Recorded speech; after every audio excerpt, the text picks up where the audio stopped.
तो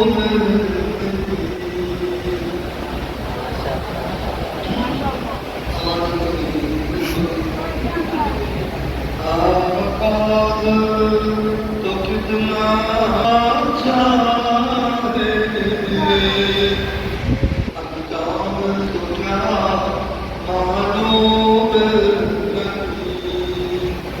जिस घर में हमेशा रहना है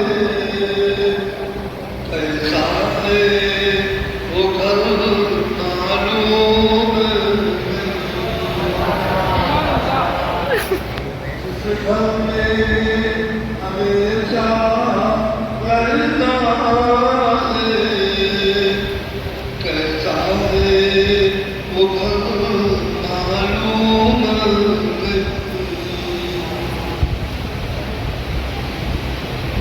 आया है आया है मुसाफिर दुनिया में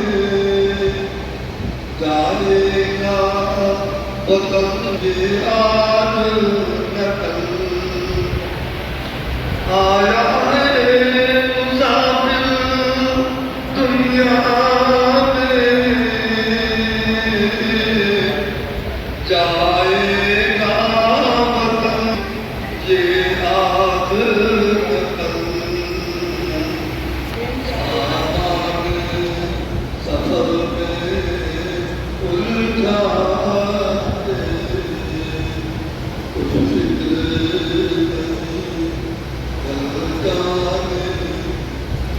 अच्छा किसी को सुना चाहिए इसी दौरान दुनिया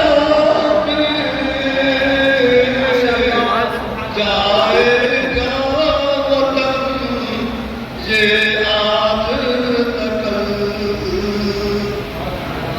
आया है मुसाफिर दुनिया में जाएगा वतन ये आज न कल। सामान सफल में उलझा है